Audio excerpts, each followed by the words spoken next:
Hello dear students, RS UP board exam YouTube channel पर आप सबका स्वागत है। आज की क्लास में हम लेकर आए हैं कक्षा 10 के सब्जेक्ट मैथमेटिक्स की एक्सरसाइज 13.2 के कुछ महत्वपूर्ण सवालों को, जो कि आपके बोर्ड एग्ज़ाम की दृष्टि से बहुत ही इम्पोर्टेंट है। तो वीडियो को बिना स्किप के अंत तक ज़रूर देखें और चैनल में यदि पहली बार आए हों तो चैनल को सब्सक्राइब करके बेल आइकन को अवश्य प्रेस कर लें। तो आज की क्लास में हम प्रश्न नंबर 5 से लेकर प्रश्न नंबर 8 तक का हल को सॉल्व करेंगे। तो देखते हैं प्रश्न नंबर 5। तो आपका प्रश्न नंबर 5 कह रहा है, एक बर्तन एक उल्टे शंकु के आकार का है। मतलब एक तुम्हारे पास बर्तन है जो उल्टे शंकु के आकार का है। इसकी ऊंचाई 8 सेंटीमीटर है और इसके ऊपरी सिरे जो खुला हुआ है की त्रिज्या 5 सेंटीमीटर है। यह ऊपर तक पानी से भरा हुआ है। मतलब कि तुम्हारा जो शंकु है उसमें पानी भरा हुआ है। जब इस बर्तन में शीशे की कुछ गोलियां, जिनमें प्रत्येक 0.5 सेंटीमीटर त्रिज्या वाला एक गोला है, मतलब जो तुम्हारे शीशे गोली हैं वो गोले के आकार की हैं और त्रिज्या है 0.5 सेंटीमीटर, डाली जाती हैं तो इससे भरे हुए पानी का 1/4 भाग बाहर निकल जाता है। मतलब जो तुम्हारा जो पानी भरा है उसका 1/4 भाग पानी बाहर निकल जाता है, मतलब कि उस शंकु से बाहर हो जाता है। तो बर्तन में डाली गई शीशे की गोलियों की संख्या बताओ। तो इसका अगर हम चित्र बनाना चाहते हो तो इसका कैसे बनेगा। क्वेश्चन तुम्हारा जो शंकु है उल्टे आकार का है। इस पर तुम्हारा ये शंकु है एक। अब इसमें कहा गया कि ये तुम्हारा पूरा शंकु हो गया। अब इसमें कहा गया जिसकी ऊंचाई है 8 सेंटीमीटर है। मतलब शंकु के लिए तुम्हारी ऊंचाई मान लेंगे हम कैपिटल एच, वो है तुम्हारी 8 सेंटीमीटर। और त्रिज्या मान लेंगे शंकु के लिए कैपिटल आर, तो त्रिज्या तुम्हारी कही गई है 5 सेंटीमीटर है।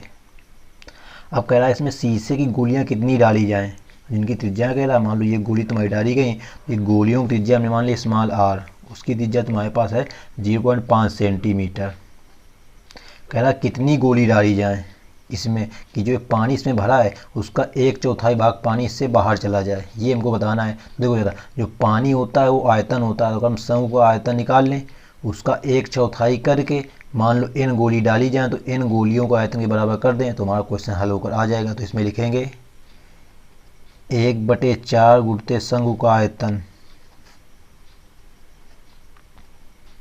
बराबर n गोलियों का आयतन, यानी शीशे की गोलियों का आयतन, क्योंकि हमको मान लिया हमने कि n गोली डाली जाए तो n का मान निकालना, n गोलियों का आयतन। अब तुम्हारी गोली कैसे हैं, गोले के रूप में, तो यहाँ पर आएगा 1/4 गुणित शंकु का आयतन होता है तुम्हारा 1/3 पाई आर स्क्वायर एच। अब यहाँ पे आर कौन सा, कैपिटल आर यूज होगा और कैपिटल एच बराबर यहाँ पे n गुणित गोली तुम्हारा गोलाकार है तो होगा 4/3 पाई आर क्यूब, आर का मान स्मॉल आर क्यूब। तो देखो यहाँ पे पाई से पाई कैंसिल, 3 से 3 कैंसिल, यहाँ कितना बचेगा 1/4 गुणित कैपिटल आर का मान 5 है तो 5 का स्क्वायर गुणित कैपिटल एच का मान 8 है बराबर n गुणित 4 गुणित स्मॉल आर का मान 0.5 का क्यूब है। हमको निकालना n का मान है तो ये तुम्हारे किस में है, इधर गुणा में, इधर भाग में आ जाएंगे। मतलब कि n बराबर कितना बचेगा, देखो इधर 5 का और 25 और 25 गुणित 8 तो 25 अट्ठे तुम्हारा होता है 200 बटे रहेगा इधर तुम्हारे 4 और गुणते ये 4 आएगा और गुणते इसका घन कराएंगे तो 5 के घन 125 होता है तुम्हारा। अब 0.1 अंक में लगा है, जब घन कराएंगे तो 0.3 अंक में लग जाएगा, मतलब ये हो जाएगा। और 0.3 अंक में यहाँ पे दशमलव डालेंगे, ऊपर 3 जीरो बढ़ा लेंगे, यहाँ पर इसको काट देंगे तो 4 पंचे 20, 5 हो जाएगा, 2 से काटेंगे तो 2 बार ये कटेगा 25 बार। 3 अंक में दशमलव लगा है, 3 जीरो ऊपर बढ़ जाएंगे, मतलब हो जाएगा 25,000। मतलब n बराबर 25,000 बटे ये बचा 2 गुणित 125, तो ये होगा ऊपर 25,000, नीचे गुणा कराएं तो 125 दूनी 250 होगा, 250 250 कट गया एक बार तो 100। मतलब कि कितनी गोलियां डाली जाएंगी, n बराबर 100 गोली। मतलब कि तुम्हारा शंकु है उसमें हम अगर 100 गोली डाल दें तो उसका जो पानी है 1/4 भाग पानी बाहर निकल जाएगा। तो इस प्रकार आपका प्रश्न नंबर 5 सॉल्व हो जाता है। उम्मीद करते हैं दोस्तों आपको ये क्वेश्चन समझ में आ गया होगा। तो इस प्रकार के क्वेश्चन यदि आपके बोर्ड एग्जाम में आते हैं तो आप ज़रूर हल करने का प्रयत्न करें और आपकी बुक में कितने भी क्वेश्चन इस टाइप के हैं उन्हें हल करें। अगर कोई भी क्वेश्चन आपको समझ में ना आए तो आप हमें व्हाट्सअप मैसेज कर सकते हैं उस क्वेश्चन का फ़ोटो खींचकर। आपको मेरा व्हाट्सअप नंबर इस वीडियो के डिस्क्रिप्शन बॉक्स में मिल जाएगा। तो आपका अगला प्रश्न है प्रश्न नंबर 6। ऊंचाई 220 सेंटीमीटर और आधार व्यास 24 सेंटीमीटर वाले एक बेलन जिस पर ऊंचाई 60 सेंटीमीटर और त्रिज्या 8 सेंटीमीटर वाला एक अन्य बेलन अध्यारोपित है। मतलब कि एक तुम्हारा बड़ा बेलन है, उसके ऊपर एक छोटा बेलन तुम्हारा और है, से लोहे का एक स्तंभ बना है। इस स्तंभ का द्रव्यमान ज्ञात कीजिए। जबकि दिया है 1 सेंटीमीटर क्यूब लोहे का द्रव्यमान लगभग 8 ग्राम होता है, पाई बराबर 3.17 लीजिए कह रहा तुमको। तो देखो सबसे पहले हम एक यहाँ पे बेलन बनाएंगे। ये मान लिया एक हमारे पास बेलन है।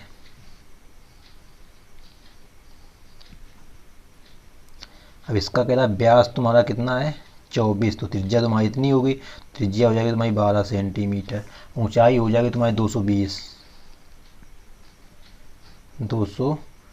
सेंटीमीटर। अब आगे कहा है जिस पर ऊंचाई 60 सेंटीमीटर और त्रिज्या 8 सेंटीमीटर, मतलब इस पर एक 8 सेंटीमीटर त्रिज्या, व्यास होगा 16, ये तुम्हारा पूरा 24 था,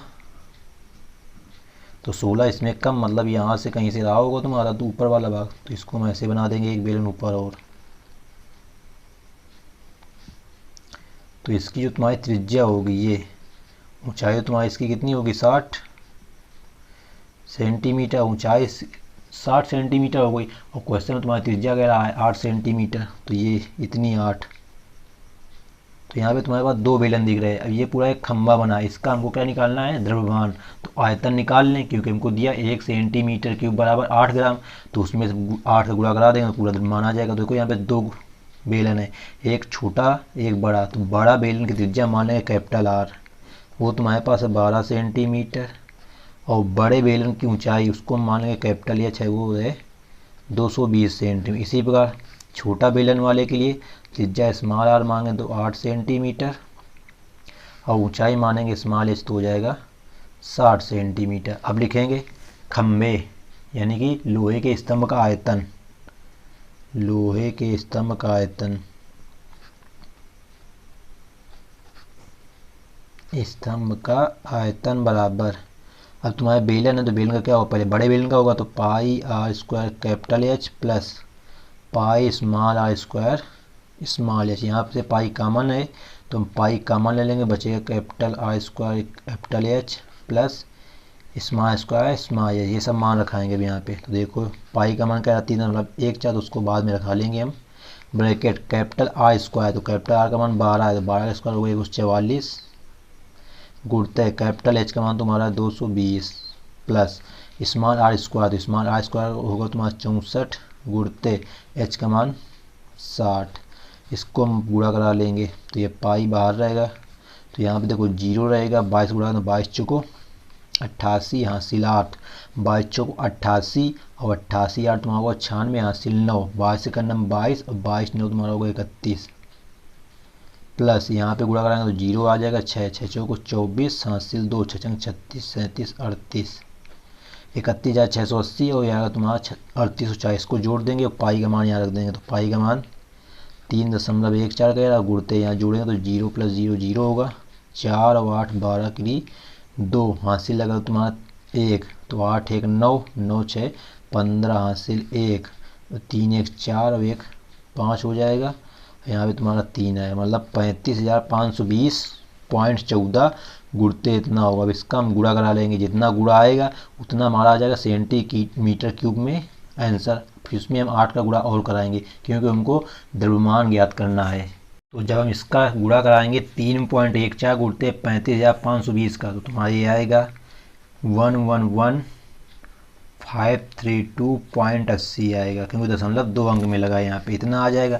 अब तुमने क्वेश्चन में लिखा है 1 सेंटीमीटर क्यूब लोहे का द्रव्यमान कितना है तुम्हारा 8 ग्राम है, हमको निकालना है इस इतने सेंटीमीटर क्यूब का। तो लिखेंगे कुल द्रव्यमान, कुल द्रव्यमान बराबर 111,532 0.80 गुणते 8, क्योंकि 1 सेंटीमीटर का 8 है, इतने सेंटीमीटर का 8 को गुणा कराएंगे। तो जब इसका हम इसमें गुणा कराएंगे तो हमारा गुणा आएगा 892,262.40 ग्राम। अगर इसको हम किलोग्राम बनाएं तो इसमें 1000 का भाग कर देंगे, तो 1000 का भाग करेंगे तो दशमलव यहाँ लग जाएगा, मतलब आएगा 892.26 किलोग्राम।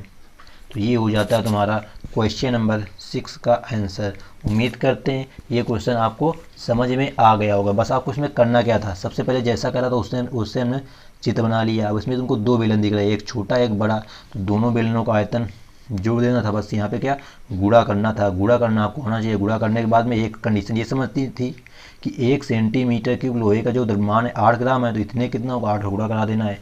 ये तो आंसर ये भी तुम्हारा सही है ग्राम में। अगर किलोग्राम बना तो 1000 हमने भाग कर दिया तो आ गया 892.26 किलोग्राम। अब देखते हैं प्रश्न नंबर 7। तो आपका प्रश्न नंबर 7 कह रहा है एक ठोस में ऊंचाई 120 सेंटीमीटर और त्रिज्या 7 सेंटीमीटर वाला एक शंकु सम्मिलित है। मतलब एक ठोस है, उसमें तुम्हारी 120 ऊंचाई और 60 सेंटीमीटर त्रिज्या वाला एक शंकु सम्मिलित है, जो 60 सेंटीमीटर त्रिज्या वाले एक अर्धगोले पर अध्यारोपित है, मतलब आरोपित है। जो तुम्हारा शंकु है वो अर्धगोले पर आरोपित है, मतलब अर्धगोला और शंकु तुम्हारे एक साथ हैं। इस ठोस को पानी से भरे हुए एक लंबवृत्तीय बेलन में इस प्रकार सीधा डाल दिया जाता है कि यह बेलन की तली को स्पर्श करे। यदि बेलन की त्रिज्या 60 सेंटीमीटर, जो तुम्हारी बेलन है उसकी त्रिज्या 60 सेंटीमीटर है और ऊंचाई 180 सेंटीमीटर है। देखो सबसे पहले यहाँ पे तुमको बेलन बनाना है, क्योंकि बेलन के अंदर ही तुमको शंकु और अर्धगोला वाला जो ठोस है उसको डालना है। तो बेलन में शेष बचे पानी का आयतन ज्ञात करो। तो देखो इसका चित्र कैसे बनेगा। तो मान लेते हैं ये तुम्हारा एक बेलन है पहले वाला,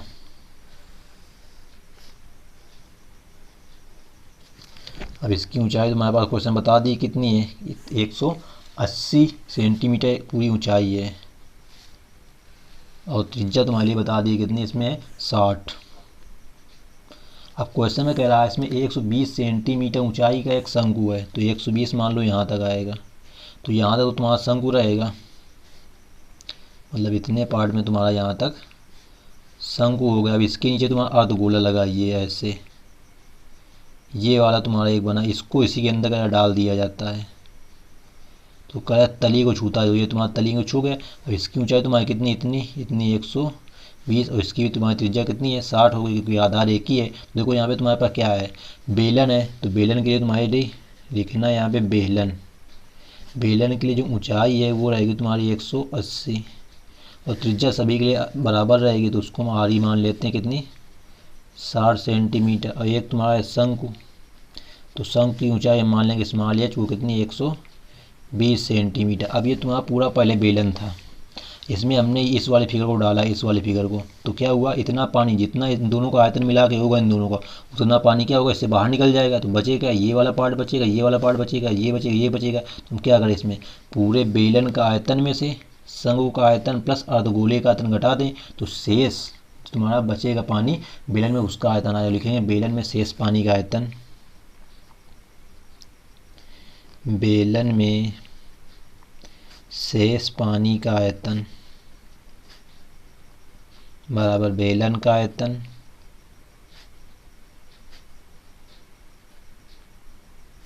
माइनस इन दोनों को जोड़ के शंकु का आयतन प्लस अर्धगोले का आयतन, अर्धगोले का आयतन, क्योंकि शंकु है और एक अर्धगोला आधा गोला है, इन्हीं को हमको अंदर इसमें डाला गया है। जब भी तो इसका इतना पानी बाहर होगा तो इन्हीं दोनों को घटा देना है। तो यह कितना आंसर है pi small r square capital H minus शंकु का होता है तुम्हारा 1/3 pi small r square small h plus अर्धगोले का 2/3 पाई आर क्यूब होगा। अब देखो यहाँ से ध्यान से, यहाँ आर स्क्वायर है, यहाँ भी आर स्क्वायर, यहाँ भी, तो इसमें कुछ कॉमन दिख रहा है, पाई भी कॉमन है, आर स्क्वायर कॉमन, तो यहाँ बचेगा कैपिटल एच माइनस का यहाँ बचेगा 1/3 स्मॉल एच, ये हो जाएगा माइनस का चिन्ह 2/3 पाई और 1 बचेगा आर। अब मान सब रख लेंगे यहाँ पे, तो पाई का मान तुम्हारा होगा 22/7 गुणते आर स्क्वायर, तो आर का मान तुम्हारे पास 60 है, तो ये 60 का स्क्वायर ब्रैकेट में कैपिटल एच का मान 180 -1/3 गुटे स्मॉल एच तुम्हारा 120 -2/3 गुटे स्मॉल आर का मान 60 है। इसको हल कर लेंगे, हमारा आंसर आ जाएगा कितना पानी बचेगा। तो ये 22/7 गुणते ये तुम्हारा कितना होगा 60 का स्क्वायर 3600 ब्रैकेट में आएगा 3 चौको 12 40 180 -40 -3 दूनी 6 20 दूनी 40 मतलब 40 माइनस का 80 हो जाएगा तो घट जाएगा अगर मतलब 100 बचेगा इसकी जगह। मतलब आएगा तुम्हारा ये 22/7 गुणते 3600 गुणते 100। इसको हम सॉल्व कर लेंगे तो हमारा जो पानी बचेगा जितना उतना आ जाएगा। किस में आएगा सेंटीमीटर क्यूब में। तो ये कटेगा तो है नहीं किसी से, तो गुणा कराते हैं पहले इसका ऊपर। तो 4 जीरो आ जाएंगे 1 2 3 4 जीरो 22 छः 132 हासिल 13। अब 22 तिका 66 और 66 13 तुम्हारा कितना होगा 79 पूरे 1/7 सेंटीमीटर क्यूब। ये तो हो जाता है इसका मान। तो इसमें 7 का भाग दे देंगे।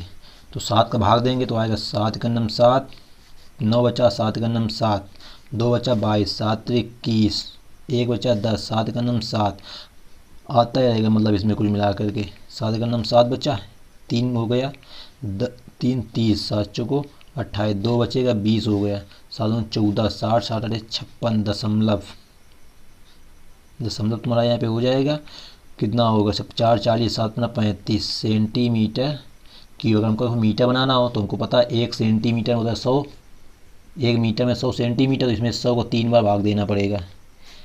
तो 11 31 428.5/100 गुणते 100। अब 3 बार क्यों किया हमने, क्योंकि सेंटीमीटर क्यूब है तो मीटर क्यूब आएगा 2 2 4 6 1 2 3 4 5 6 दशमलव यहाँ लग जाएगा आकर के मतलब 1.1314 मीटर क्यूब। तो ये हो जाता है तुम्हारा प्रश्न नंबर 7 का आंसर। उम्मीद करते हैं ये प्रश्न आपको समझ में आ गया होगा। बस आपको यहाँ ध्यान क्या रखना था कि प्रश्न कैसा कह रहा है। बस आपको अगर चित्र बनाना आ गया तो क्वेश्चन आप बहुत जल्दी सॉल्व कर लेंगे। देखो चित्र एक बार ध्यान से देख लो। एक बेलन था, उसमें से 120 मीटर ऊंचा शंकु, उसमें अर्धगोला लगा, उसको उसमें डाला जाता है। तो डाला जाएगा तो बेलन का आयतन पूरा उसमें ये वाला आयतन जोड़ के घटा दिया गया है, सम्मान रख दिया जाएगा। बाद में आंसर तुम्हारा मीटर क्यूब बनाया गया। मीटर क्यूब बनाने के लिए 100 का 3 बार भाग देना पड़ेगा क्योंकि सेंटीमीटर क्यूब है। तो इस प्रकार प्रश्न नंबर 7 हल हो जाता है। तो अब देखते हैं आज की वीडियो का अंतिम प्रश्न, प्रश्न नंबर 8। तो आपका प्रश्न नंबर 8 कह रहा है एक गोलाकार कांच के बर्तन की एक बेलन के आकार की गर्दन है। मतलब एक गोलाकार तुम्हारा कांच का बर्तन है जिसकी जो तुम्हारी गर्दन है वो बेलन के आकार की है, जिसकी लंबाई 8 सेंटीमीटर, मतलब गर्दन की लंबाई 8 सेंटीमीटर है और व्यास 2 सेंटीमीटर। तो गर्दन वाला तुम्हारा जो बनेगा उसकी त्रिज्या बन जाएगी 1 सेंटीमीटर क्योंकि व्यास की आधी त्रिज्या होती है। जबकि गोलाकार भाग का व्यास 8.5 सेंटीमीटर है, मतलब जो तुम्हारा गोलाकार है उसका व्यास 8.5 सेंटीमीटर है।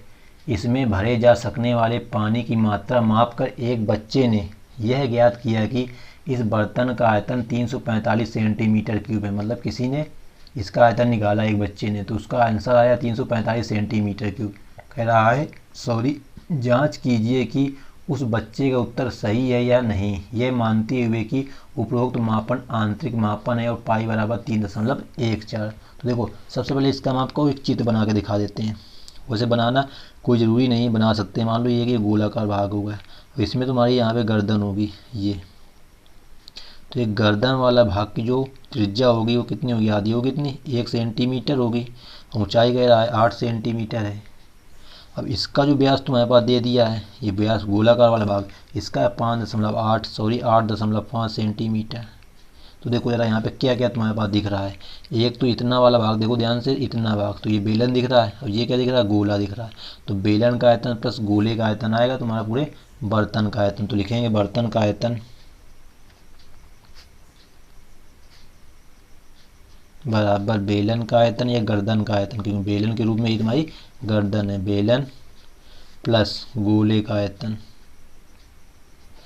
बेलन प्लस गोले का आयतन एक साथ हमने लिख दिया। तो बेलन का होगा पाई, इसकी त्रिज्या मान लेना बेलन के लिए कैपिटल R बराबर 1 और ये H बराबर 8। और इसकी त्रिज्या क्या हो जाएगी, स्मॉल आर बराबर मान लेना, व्यास है 8.5 तो त्रिज्या आधी होगी, मतलब 8.5/2, दशमलव लगाएंगे 0, 5 से इसको काटेंगे तो 5 का नंबर 5, 5 7 35, 5 चौक मतलब 17/4 हो जाएगी स्मॉल आर। तो ये होगा pi capital R square H, गोले का होता है तुम्हारा 4/3 पाई आर क्यूब। इसको हल कर लेंगे तो हमारा आंसर आएगा, अगर 345 आ जाएगा तो बच्चे ने सही माप किया, अगर नहीं आएगा तो बच्चे का आंसर गलत है। तो देखो यहाँ पे पाई कॉमन है तो पाई हम कॉमन ले लेंगे, अंदर बचेगा आर स्क्वायर एच, तो आर का मान 1, 1 का स्क्वायर इंटू एच का मान 8, प्लस यहाँ पे 4/3 गुणते आर क्यूब मतलब 17/4 का होल क्यूब। ये पाई बाहर रहेगा, यहाँ पे 1 का स्क्वायर 1 गुणते 8, 8 रहेगा, प्लस 4/3 गुणते, अब 17 का क्यूब करना है तुमको, तो 17 का बराबर तो मान लो 289, उसमें भी 70 गुणा कराएंगे। तो जब हम उसमें फिर से गुणा कराएंगे तो तुम्हारा जो घन आएगा 17 का वो आएगा तुम्हारा 4913, 4913/4 घन होता है तुम्हारा 64। तो ये 4 से कट जाएगा तुम्हारा, कितने बार कटेगा 16 बार, तो लास्ट आएगा 16 × 48, तो 48 गुणते यहाँ 8 हो जाएगा, मतलब पाई यहाँ होगा 48 गुणते 8 प्लस ये होगा 4913 पूरे बटे रहेगा तुम्हारा 3। तो ये पाई का मान रख देंगे 3 मतलब 1 4 बटे 3 अलग कर देंगे जा करके, सॉरी यहाँ 3 नहीं आएगा, 16 × 48 आएगा, तो यहाँ पे आएगा 48 हम बाहर कर देंगे। अब इसको हम गुणा करा के जोड़ेंगे अंदर वाला, तो 8 गुणा करना तो 8 64 की 4 हासिल 6 और 8 चौक 32 6 38 प्लस 4913 पूरे बटे तुमने बाहर कर दिया, इनको जोड़ लेंगे तो 3.14 गुणते 4 और 3 7 या 1 और 8 9, ये 9 3 12 की 2 हासिल 1 4 1 5 पूरे बटे तुम्हारा रहेगा 48। अब क्या करेंगे, इन दोनों को गुणा कराएंगे और 48 का भाग कर देंगे, तो हमारा जो आएगा पूरा बर्तन का आयतन वो अगर आ जाएगा तो जब इसको हम गुणा कराएंगे देखते हैं कितना आएगा। हम 3.14 गुणते 5297 करते हैं तो हमारा गुणा आता है 16,632.58। अब पूरे बड़े तुम्हारा 48 रहेगा। अब जब इसमें 48 का जब हम भाग देंगे, 48 का इसमें भाग देंगे तो हमारा जो आंसर आता है वो आता है 346.51 सेंटीमीटर क्यूब। देखो बच्चे ने तुम्हारा निकाला था कितना 345, पर हमारा जो आंसर आया है वो आया 346.51, मतलब कि बच्चे का आंसर क्या था तुम्हारा गलत था। तो यही क्वेश्चन में कह रहा था कि बच्चे का जो आयतन है निकाला है वो गलत है कि सही है, तो इसमें क्या लिखोगे, सही नहीं मतलब नहीं है, मतलब सही नहीं है, तो ये हो जाता है तुम्हारा इसका आंसर। तो उम्मीद करते हैं ये प्रश्न भी आपको अच्छी तरह से समझ में आ गया होगा। तो दोस्तों आज की वीडियो में फ़िलहाल इतना ही। तो अगर वीडियो अच्छी लगी हो तो वीडियो को एक लाइक कर देना और अपने सभी दोस्तों के साथ में शेयर अवश्य कर देना। और यदि इस चैनल में पहली बार आए हों तो चैनल को सब्सक्राइब करके बेल आइकन को प्रेस कर लें, जिससे इसी प्रकार की वीडियो आपको मिलती रहे और आपके एग्ज़ाम की प्रिपरेशन बेहतर तरीके से होती रहे। तो thanks for watching this video. मिलते हैं नेक्स्ट वीडियो में, जब तक के लिए जय हिंद जय भारत।